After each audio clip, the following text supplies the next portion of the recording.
Welcome to Real Estate and Taxes with Lakshay. I will be helping you minimize your taxes. All right. Thank you very much, everyone, for joining in from today's Tuesday session on Real Estate and Taxes with me. Today's topic is basically focused on your business. So I'm very excited to share with you. It's with not only your business, but also my personal business. So I'm in the accounting business, as most of you guys know.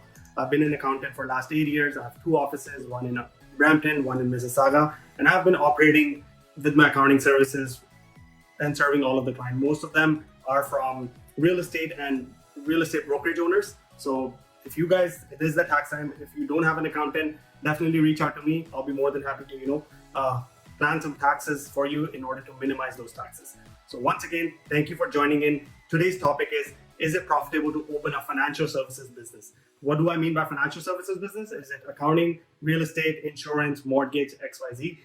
Anything that requires selling financial services. Today, I've kept the focus on 3 out of the many, which is accounting, my own, real estate, and insurance. So without further ado, let's get started. So what are some of the requirements of opening a business? What are the steps required to register a business in Canada? We're going to look at their expenses and revenue, the timeline it takes to achieve those goals, the pros and cons, as well as the conclusion. So what are some of the steps of opening this business? Well, the very first thing you want to do for any business is find a name.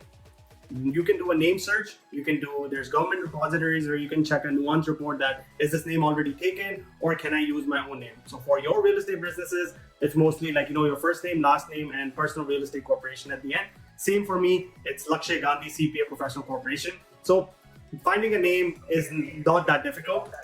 It's basically the finalizing the part of it is where you have to pick up a logo, a color scheme to go on social media. That's where you want to hire someone. Maybe the cheapest one that I have found to get my logo design is Fiverr or Upwork. These are freelance websites. You can find anyone from the digital marketing realm over there, and they can really help you put down a logo, a color scheme for your business.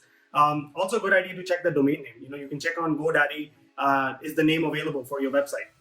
So those are some of the things I would do right off the bat. Secondly, I would create a detailed business plan. This would include the financials, the demographic, the geographic region I want to focus on, as well as a marketing strategy. Most of our businesses is primarily not just focused on the skill, it is mostly focused on the marketing aspect to you as well. So I'd highly recommend, allocating some of your budget to marketing activities whenever you're planning to open a financial services business. Now that you've figured out your logo, your business plan, the next step is basically finding out, do we want to start slow, whereas sole proprietor under my own name, or do I want to incorporate? Most of the realtors, even accountants, they end up incorporating just because of the liability issues and favorable tax treatment. But by all means, if you want to start off slow and you don't think you're going to be making over 30,000 in the first year, it's better to just focus with sole proprietorship model. So if you were to incorporate, there are 2 levels, federal or provincial. For federal incorporation, you pay roughly $200 government fees, and then for provincial, you pay $360 government fee. Accounting fees is different based on if you want a named corporation, on a non-named corporation, and things like that. For all types of business and financial services, one of the things that you want to do from day one is getting insurance. Liability insurance, error and omission insurance, these are all very important things to protect yourself and your business. Because one bad deal, one bad customer experience can really come after you and your personal assets. So having that insurance is a must. Last but not the least, you want to check, do you want to operate from home, your basement, or do you want to get an office space or maybe a co-working space? There's lots of resources where you can even rent a co-working space, which is far cheaper than getting your own office in the beginning. Regus offers it, WeWork offers it as well. So all of these are good platforms to kind of check and decide which direction you want to take your business and how you want to set this up. Now let's look at the next slide, which is the requirements. Well, when it comes to requirements, the main focus is licenses and fees. License and fees depends on which jurisdiction you're in. If you're in Ontario, a CPA license would be valid, and RICO is the body that would rule out your real estate council board. But if you move to Calgary, there's a different board altogether. The fees are different. So every province has its own rules and requirements. So it's better to check before or after getting your license, which board you want to register with, where do you want to practice. If you're looking at an LLQP license versus a CPA license, LLQP license usually takes 3 to 4 months to do the 6 exams, which is basically becoming a licensed insurance agent. If you want to become a CPA, it's a little bit longer and hefty process where it requires like 6 exams, 30 months worth of professional experience, all verified in order to start practicing. For real estate, again, pretty much a long process where you do 5 courses, 4 exams, 2 simulations over the span of 24 months before you can start practicing as a real estate agent. So all 3 professions have their own timelines. Insurance agent has become, from what my research showed, has the shortest timeline. Becoming a CPA or an accountant had the longest timeline. Now let's look at some of the costs associated with it. If you're trying to operate as a licensed accountant, the fees to get fully licensed and go through the bachelor's degree and getting a professional education, it's a long process and it costs roughly $14,000. That's why you can see the cost of obtaining the license for accountant has the highest bar graph. If you're looking at real estate, it's 24 months, and on Humber College website, it said roughly $5,000, $4,700 is what you're looking at even to spend in order to become a licensed real estate agent. Then comes the insurance agent. This is done more like privately with REMIC. LLQP has its own board, so you basically pass the preliminary 4 exams and then actual exams of 4 final exams for LLQP. The cost is not that much, $500 to $700. All 3 very good professions, if you ask me, but definitely has its own. It really depends on which stage of life you're in, where are most of your friends doing, and how can you stand out, and which profession will suit your personality the best. Now let's look at the revenue or income growth. Well, if you can see, the highest income potential is actually as a real estate agent. The insurance agent is someone who's at the lowest end, and accountant falls somewhere in the middle. Why do I say realtors have the most earning potential? Is because of the transaction cost. It's 2.5% of the cost of the buying. Let's say one transaction will pay off 3 to 4 months worth of your expenses. Definitely the sales cycle is far longer than the other 2, but it does have its rewards. As you get more experience, you do have good referrals. You can even go towards highest earning mark, which is 500 and above over the span of 4 or 5 years if you really play out your cards right, if you build out a good marketing team, as well as if you have a good follow-up game. If you're looking at accounting, you can make money, but it's a slow, steady path. It doesn't go up or down like real estate, but it has low risk and low reward. So it's cyclical. It might be a little bit boring, but you don't make $1 million, but you don't die of hunger either. When it comes to insurance agent, you have to be very, very proactive in the market. Whether it be follow-up, building new client base, educational content on various social media channels, all of these have to be done in order to get to your final customer and eventually close on them. Again, insurance also has a long sales cycle. Again, if you compare accounting and insurance, I think they go hand in hand, but because of the ticket size, I noticed that insurance agents also are not earning as much as accountant. That's why I made their graph a little bit lower than the accountant's graph. But all 3 great professions. If someone is new to Canada, why do I say that? Because looking at the pros and cons, in pros, we can look at no inventory, no demurrage, no theft across all 3, right? There's no product that you're trying to keep in inventory. There's no expiration. So it's an easy business to kind of get into, provided you are able to pass on the exams and build a good referral network. Relying on your skill and knowledge rather than the product itself.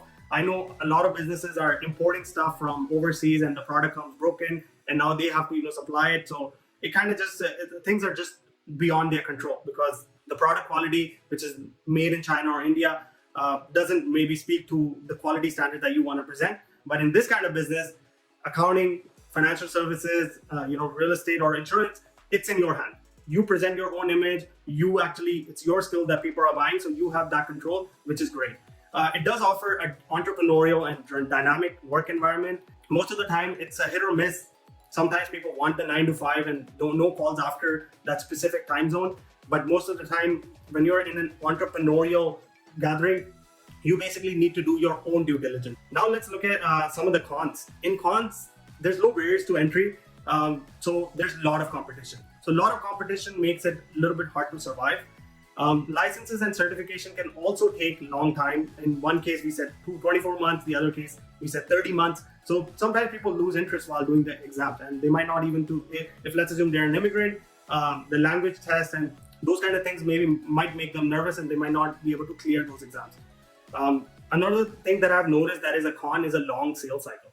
I have spoken to real estate agents where the sales cycle is extremely long and they have to go without any income for 6 months, 3 months, 9 months.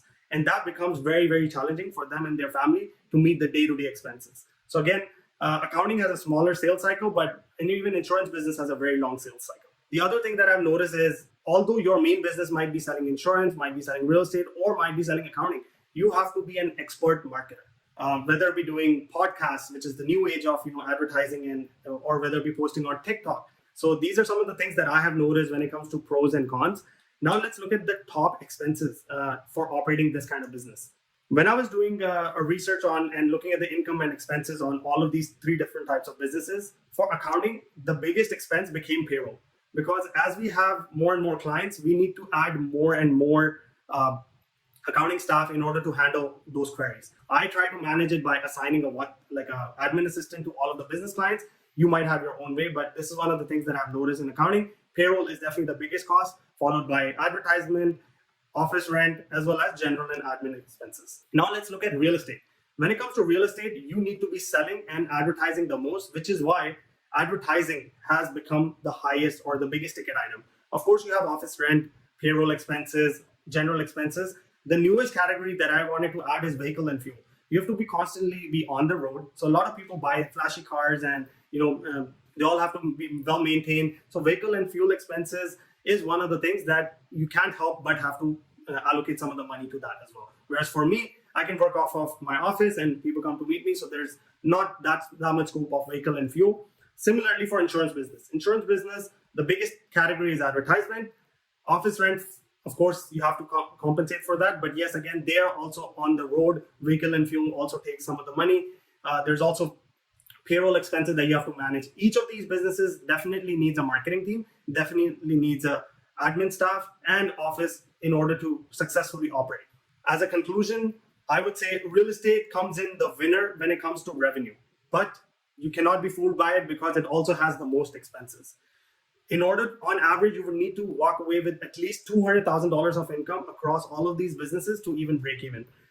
Real estate becomes the most expensive because you have to constantly, invest in marketing in order to build your brand, as well as hold events in order to come out as a winner. Insurance business also has its own challenging because you have to constantly onboard new clients. Accounting, again, doesn't have that much dynamism, doesn't have a lot of riskiness, which is why it comes in at the bottom of the chain when it comes to earning revenue. Revenue is good, but it's cyclical. So when there's not a lot of risk, there's not a lot of rewards. Accountants don't make $1 million, but they're not going to die of hunger either. Real estate, on the other hand, you can become a millionaire and next year you can make maybe nothing. So it has its fluctuations, but because of that fluctuation, it is high risk, high reward kind of business. One of the things that I want everyone to understand is all three businesses had marketing as the common element. Whether it be social media, blog posting, editing reels, posting and scheduling your posts consistently, marketing is something that you have to master in order to be successful in any of the three businesses. Of course, there's business cycles which we are going through right now where the market is very slow, but that doesn't mean you can stop sending the newsletter or stop building those relationships with the clients that have already been closed. So those are some of the things that are my recommendation. If anyone even wants to use a marketing team that I am using, I'm more than happy to share their phone number as well. And this kind of wraps up today's presentation. All right. Thank you very much for joining in. Really appreciate and quite interesting questions, to be honest. And I hope to see you guys in the next presentation every week, Tuesday at 2 p.m. Thank you and have a good day.